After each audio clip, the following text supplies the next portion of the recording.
আপনার cellphone. Thank you so much. Oh my God, আপনার তো ব্লিডিং হচ্ছে। আপনি এত বড় রিস্ক কেন নিতে গেলেন? কি বলছেন আপনি? একজন ছিনতাইকারী আমার চোখের সামনে আপনার সেলফোন ছিনতাই করে নিয়ে যাবে আর আমি দাঁড়িয়ে দাঁড়িয়ে দেখবো? তা তো হতে পারে না। চুপিটটা তো আপনার বড় একটা ক্ষতি করে ফেলতে পারতো। হ্যাঁ, তা অবশ্য হতে পারতো, কিন্তু এত কিছু ভাবলে তো আর মানুষের সেবা করা যাবে না, তাই না? আচ্ছা, সামনে একটা ক্লিনিক আছে, আপনি আমার সাথে চলেন, আপনার ব্যান্ডেজ করতে হবে। ব্যান্ডেজ? সামান্য একটু কেটে গেছে, এর জন্য ব্যান্ডেজ লাগবে না। ওই আমার পরিচিত একটা দোকান আছে, একটা মলম লাগিয়ে নিলে তো হয়ে যাবে। মলম লাগালে এটা ঠিক হবে না, আপনাকে টিটানাসের ইনজেকশন দিতে হবে। চলেন আমার সাথে। ও মা গো! কি হলো? না মানে ব্যথা করছে? মানে ওই যে ইনজেকশন দিতে চাইলেন না, এজন্য ব্যথা পেলাম।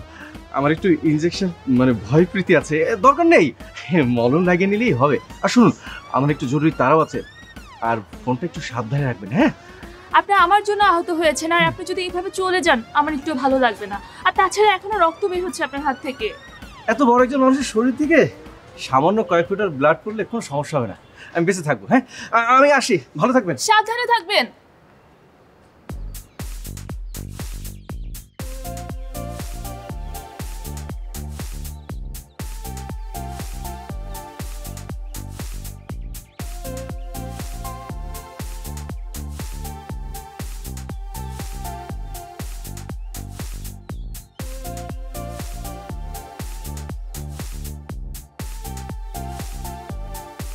মাগো, অনেক হাসছি আর শরীর চলতেছে না, একটু জিরায় নেই। আমার কোনো কষ্ট হইতেছে না। এই কয়দিন কি ভুল বোঝাবুঝি, মনোমালিন্য, ঝগড়া ঝাঁটি, যে জলা জ্বলতেছিলাম, আইজ আমার ভালোই লাগতেছে। বুঝছো, মিলামিশা চললে, মিল মহব্বতের মধ্যে থাকলে শরীর ভালো থাকে, মন ভালো থাকে, তখন এমনি শক্তি পাওয়া যায়। পড়ছো ক্লাস 5 পর্যন্ত, এইসব জ্ঞান তোমার মাথা তাইব না। তুমি মনে হয় অনেক বেশি ক্লাস পর্যন্ত পড়ছো। আরে তোমার সাথে তো 2-4 ক্লাস বেশি পড়ছি নাকি? হাতে কি হয়েছে? কি হাতে কি রাজ্য জয় করে ফেলাইছো?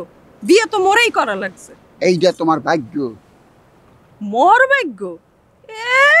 এটা তো তোমার ভাগ্য। মোর না এরকম একটা সুন্দরী মাইয়া বিয়ে করতে পারছো। ফালতু কথা কইবা না। তুমি তোমার বাপের রিজেক্ট মাইয়া আছিলা, কোনো ফোলা তোমারে বিয়ে করে নাই, পরে আমারে টাকার লোভ দেখে বিয়ে দিছে। আমি জানি না, সব খবর আমি জানি তো। কইলা কি? তুমি এটা কি কইলা? মুই মোর বাপের রিজেক্ট মাইয়া? অবশ্যই তুমি রিজেক্ট মাইয়া। এই গুদামে কোন মাল ফেরে থাকে? রিজেক্ট মালই তো ফেরে থাকে। তো তুমি রিজেক্ট মাইয়া, এর লাগে তোমার বিয়ে শাদী হয় নাই, ঘরে পড়ে আসিলে। মুই বুঝছি, তোমার লাগে মোর একটা দিনও ভালো ব্যবহার করা উচিত না। নিকুচি করি তোমার মতন এরকম স্বামীর। এই তুমি আমার নিকুচি করো? খালি তোমার নিকুচি করি না, 14 গোষ্ঠীর নিকুচি করি তোমার। সকিনে কই যাও? এই যে এই রাগ করে কই যাইতেছো? এর নতুন জায়গা হারা যাবে, কিন্তু বিপদে পড়বা। সকিনা।